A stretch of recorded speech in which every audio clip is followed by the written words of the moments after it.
महानगर मुरादाबाद की विज्ञापन एजेंसियों द्वारा जिला पंचायत मुरादाबाद के राजस्व विभाग द्वारा भ्रष्टाचार के चलते सरकार को नुकसान पहुंचाया जाने के संबंध में रोष प्रकट करते हुए जिला पंचायत कार्यालय पहुंचकर मीडिया के सामने जिला पंचायत मुरादाबाद के द्वारा राजस्व को नुकसान पहुंचाया भ्रष्टाचार किए जाने के संबंध में जानकारी दी गई।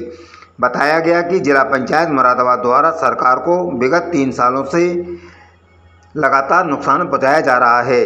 बताया गया कि जिला पंचायत मुरादाबाद ग्रामीण क्षेत्र से होकर गुजरने वाली सड़कों पर व्यवसायिक विज्ञापन के बोर्ड लगाए जाने हेतु लाइसेंस विज्ञापन शुल्क वसूली का ठेका वित्तीय वर्ष 2025-26 नीलाम किए जाने हेतु विभाग द्वारा दैनिक समाचार पत्र अमर उजाला व दैनिक जागरण प्रकाशन में दिनांक 5 मार्च 2025 व 6 मार्च 2025 में नीलामी सूचना प्रकाशित कराई गई थी, जिसकी नीलामी दिनांक 25 मार्च 2025 में कार्यालय जिला पंचायत मुरादाबाद में की जानी थी।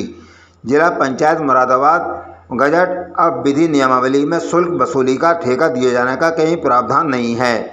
विभाग द्वारा तर्क दिया गया कि विज्ञान शुल्क वसूली करने के लिए एक कर्मचारी की कमी के कारण ठेका छोड़ा जाना है, जिसके लिए विभाग ने इन्होंने अपने बायोलॉजी कहाँ अपडेट का कारण व कौन से अखबार में प्रकाशित कारण इसका कोई जवाब विभाग के पास नहीं है। विज्ञापन एजेंसी प्रकाशित विज्ञापन के अनुसार अपडेट कारण व कौन से अखबार में प्रकाशित कारण इसका कोई जवाब विभाग के पास नहीं है। विज्ञापन ऐसे एजेंसी प्रकाशित विज्ञापन के अनुसार ठेके में भाग लेने हेतु प्रत्येक शुक्रवार विभाग में बुलाया गया, परंतु ना तो कोई ठेके की प्रक्रिया हुई और हमारा उत्पीड़न किया गया। हमारी डाक व पत्र ऋषि तक नहीं किए गए। इसमें मंडल आयोग व जिलाधिकारी के समक्ष एजेंसी के ठेकेदारों द्वारा अपनी आपत्तियां डाक द्वारा दर्ज कराई गईं। अपर मुख्य अधिकारी द्वारा विज्ञापन एजेंसी पर अपना दबाव बनाया गया कि ठेका इस बार हमारे विशिष्ट लोगों को होने दो, आपका अगली बार देख लिया जाएगा, जिसमें कर व नीलामी संपत्ति के विभाग के कर्मचारी भी सम्मिलित हैं। दिनांक 25 मार्च 2025 ठेका अखबार में प्रकाशित होने के बाद से हम हर सप्ताह में प्रत्येक शुक्रवार को समस्त विज्ञापन एजेंसी सहित सभी जिला पंचायत कार्यालय में ठेके में भाग लेने हेतु उपस्थित रहे, लेकिन ठेका यह कहकर निरस्त किया गया कि अपर मुख्य अधिकारी शहर से बाहर हैं। हमारा जिला पंचायत में उपस्थित रहने की फ़ोटो व वीडियो दोनों हैं। हमारी उपस्थिति दिनांक 13 जून 2025 शुक्रवार तक की थी। उसी दिन अपर मुख्य अधिकारी ने गुपचुप तरीके से हमारे जाने के बाद बिना किसी को ठेके में भाग दिलवाए या बोली लगवाए ठेके की कार्रवाई को अंजाम दिया है, जिसमें यह जांच का विषय है कि ठेके की कार्रवाई किस दिनांक को किन किन विज्ञापन एजेंसियों की उपस्थिति में की गई, वह कितनी न्यूनतम ठेके की बोली लगवाई गई। विज्ञापन विभाग ने एक ही व्यक्ति को मोनोपोली के तहत पहले करने के लिए टेंडर किया है, जो माफिया के स्तर पर असाइनमेंट दैनिक तरीके से कार्य करता है। वह बिना विभाग सीमाएं बताए धन उगाही के लिए हम समस्त विज्ञापनकर्ता पर दबाव बनता है। जिला पंचायत द्वारा ठेका 5 से 6 लाख में दिया गया, लेकिन ठेकेदार विज्ञापन एजेंसी से लगभग 40 से 50 लाख के मनमानी ढंग से वसूली विभाग की मिली भगत से करता है, जिसमें विभाग को राजस्व का नुकसान होगा। विभागीय उच्च अधिकारी व कर्मचारियों ने अपने फायदे के लिए अपने पद पर कार्य कर्तव्यों का दुरुपयोग करे आंसर बनाने के तरीके संस्था को लाभ पहुंचाने के उद्देश्य से सभी विज्ञापन एजेंसियों को गुमराह कर अनैतिक कार्य किया है, जिसकी जांच उच्च स्तर पर कराकर संबंधित विभाग उच्च अधिकारी व कर्मचारियों के विरुद्ध कार्रवाई अमल में लाई जाए। साथ ही कहा गया कि एक तरफ तो प्रदेश सरकार रोजगार देने का वादा करती है और दूसरी तरफ हम जैसे सरकारी विभाग अपने विशेष व्यक्ति को टेंडर देकर हम समस्त व अन्य विज्ञापनकर्ताओं से अवैध वसूली कर बेरोजगारी की तरफ धकेलते हैं, जिससे विभाग के राजस्व को लाखों रुपए का चुनाव पिछले 3 वर्षों की भांति इस द्वितीय वर्ष भी लगाया जा रहा है।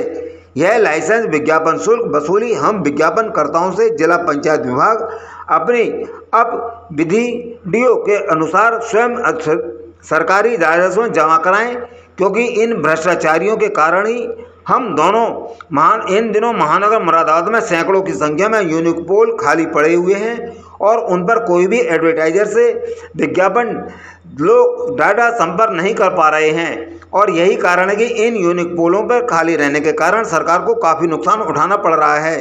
प्रदर्शनकारियों में मुख्य रूप से मुरादाबाद एडवर्टाइजिंग संगठन व समस्त विज्ञापनकर्ताओं के साथ Surya advertising, Aarna outdoor media services, Resu advertising private limited, Lakshmi advertisers, I और एस मीडिया सर्विसेज, एड एक आउटडोर मीडिया सर्विसेज आदि एडवर्टाइजर्स कर्मी उपस्थित रहे।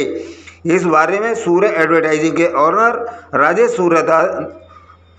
सूर्य द्वारा जानकारी देते हुए बताया गया। मैं राजेश सूर्या जी मुरादाबाद एडवर्टाइजिंग एसोसिएशन का अध्यक्ष हूँ और जिला पंचायत कार्यालय में 3 साल से लगातार एडवर्टाइजिंग बोर्ड, यूनिपोल, होर्डिंग और पोल बोर्ड लगाने का टेंडर कर रहे हैं। यहाँ इनके प्रावधान में मतलब इनकी उपविधि में ही नहीं है कि ये टेंडर कर सके, उस टेंडर को कर ही नहीं सकती।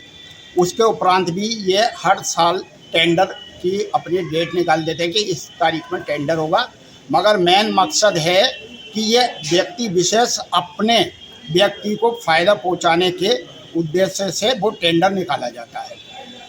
यहाँ 25 मार्च को अखबार में एक विज्ञप्ति निकाली गई कि जिला पंचायत में इस 25 तारीख को एक टेंडर होना है विज्ञापन का 25 मार्च में, और वो टेंडर की तिथि पर सभी एडवर्टाइजिंग एजेंसी यहाँ उपस्थित रहीं, जबकि वो टेंडर हुआ नहीं।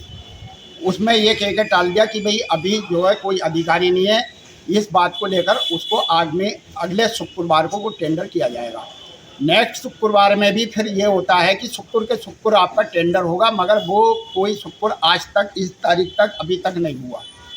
कितने शुक्रवार निकल गए? एडवर्टाइजर हमारे करीब 2-3 महीने हो चुके हैं। 3 महीने से किसी भी शुक्रवार में टेंडर नहीं किया गया, मगर लास्ट शुक्र पिछले शुक्रवार में इस टेंडर को गुपचुप तरीके से कर दिया गया, जिसमें सभी एडवर्टाइजिंग एजेंसियाँ जिला पंचायत कार्यालय में उपस्थित थी, सारे एडवर्टाइजर थे, मगर ये कह दिया गया कि एमएस साहब नहीं है, वो लखनऊ गए हुए हैं और उनके आने पर अगली नेक्स्ट शुक्रवार को ये टेंडर किया जाएगा। मगर जो है ये टेंडर उसके बाद भी नहीं हुआ, मगर कल अज्ञात सूत्रों से हमें पता चला कि ये टेंडर शुक्रवार को हो चुका है। मगर ये टेंडर जो हुआ है, ना तो इसमें कोई समय रखा कि किस समय, ना कोई बोली लगी, ना किसी एडवर्टाइजरों को सूचित किया गया कि टेंडर की क्या समय रहेगा और टेंडर में आपको पार्टिसिपेट करना है या नहीं करना है। मगर कुछ प्रतिनिधि इसमें मिले हुए हैं जो इस टेंडर प्रक्रिया को अपने अनुरूप अपने तरीके से घुमाकर अपना फ़ायदा पहुंचाने के हिसाब से उस टेंडर को अपने लोगों को दे देते हैं। ये टेंडर 23 में 3,15,000 में हुआ और 24 में 4,05,000 में हुआ। इस बार 10% बढ़ाने के बाद ये कम से कम 4 से 5 के बीच में जाना था, मगर ये टेंडर व्यक्ति विशेष को फ़ायदा पहुंचाने की वजह से उसको टेंडर कर दिया गया और उसमें मोटी वसूली की गई, जिसमें करी जाती है। जैसे कि 20 लाख लास्ट मेरे ख्याल में 20 से 25 लाख रुपए लिए गए और वो बीच का पैसा जो है कहाँ गया, क्या हुआ, कुछ नहीं पता। वो सीधा राजस्व विभाग को चूना लगाने वाली बात है। इसको कल हम डीएम साहब को ये ज्ञापन दिया जाएगा 11 बजे जाकर जिला कार्यालय पर। उसके बाद में अगर इसमें कोई उचित कार्यवाही नहीं होती है तो सीधा मुख्यमंत्री जी से इस को मिला जाएगा। जब ये टेंडर पास किया जाए तो आपने अधिकारी से मिलकर बात करी? अधिकारियों से कई बार हम मिल चुके हैं और एमएस साहब से भी मिल चुके हैं। वो सिर्फ ये कहते हैं कि भी ठीक है, इस बार आप रहने दो, हम अपने व्यक्ति को टेंडर करा देते हैं, अगली बार आपको टेंडर करा दिया जाएगा। तो इसमें ये प्रावधान है कि अपने व्यक्ति को टेंडर किया जाएगा? नहीं, ऐसा कोई प्रावधान नहीं है। अगर आप टेंडर करेंगे तो सार्वजनिक रूप से खुले में करेंगे और बोली लगेगी, और टेंडर का तो प्रावधान है ही नहीं। आप सिर्फ अगुवाई कर सकते हैं, विभाग को आप विभाग द्वारा रसीद काट सकते हैं। तो आपने ये नहीं कहा कि अपने विशेष व्यक्ति को क्यों किया जाएगा टेंडर? बस वो अपना खुद जनप्रतिनिधि भी मिले हुए हैं भाई सब इसके अंदर, और वो अपना फायदा लेने के चक्कर में है वो टेंडर कर देते हैं। और उसमें सभी अच्छा टेंडर कोई भी होगा तो खुले में होगा ना, बोली लगेगी, उसमें जिसकी बोली ऊपर जाएगी उस हिसाब से टेंडर होगा। आप उसमें सीधा सीधा राजस्व विभाग को भी नुकसान पहुंचा रहे हो सकता है कल 4 लाख का हुआ, 10 लाख का हो, 20 का भी हो, मगर आप उन सब चीज़ों को दरकिनार करते हुए अपना फायदा सोच रहे हो, तो ये तो सीधा सीधा विभाग को चूना लगाने वाली बात है, नुकसान पहुंचाने वाले। इसमें सारे कर्मचारी और जनप्रतिनिधि लोग लिप्त हैं। ये पता चल गया कि वो विशेष व्यक्ति कौन है जिसको टेंडर किया गया है? व्यक्तियों का भी पता है, अब खुले रूप से अभी जब तक ये प्रकरण पूरा तरीके से सामने नहीं आता है हम उसको अभी जागरूक नहीं करेंगे, उसको उसके बाद में क्लियर कर देंगे कि ये लोग हैं। कल हम ये डीएम साहब को ज्ञापन देने जा रहे हैं। लगभग कितने लोग हैं आपके टेंडर में? ये कम से कम 20 एजेंसियां हैं जो यहाँ मुरादाबाद के अंदर है, एडवर्टाइजिंग एजेंसी, उनको किसी को सूचित नहीं किया गया इस टेंडर के बारे में। हर शुक्रवार में आते हैं, धक्के खा के चले जाते हैं, और ये होता है कि ठीक है अब वो आगे देखते हैं क्या हुआ। अभी टेंडर का कोई हिसाब बना नहीं है, गोली दी गई है, यानी सरासर आपके साथ धोखा किया जा रहा है। धोखा ही है। एक कमरे बंद हुआ और एक कमरे में बैठकर अपने पर्सनली व्यक्तिगत तरीके से आप टेंडर करना चाहते हैं, ऐसा तो ना होता है। टेंडर आपने लिया, किसी भी कमरे में बैठ गए और टेंडर हो गया। टेंडर का मतलब है बोली लगे तो सार्वजनिक तरीके से और खुल के टेंडर पास किया जाता है तो उससे सरकार को फायदा होता, ना कि अपने लोगों को। टेंडर होता है तो जितने भी मुरादाबाद के पत्रकार हैं और एजेंसियां हैं, एड एजेंसी, उनको बुला के उनके सामने ये टेंडर प्रक्रिया पूर्ण रूप से होनी चाहिए। क्योंकि बोली लगा उसमें सरकार को फायदा होगा। आदमी 4 लाख ला, कोई 5 टका, कोई 10 लाख, कोई 20 में दम होगा लेगा, नहीं होगा पीछे हट जाएगा, बात खत्म। तो सरकार को फायदा है।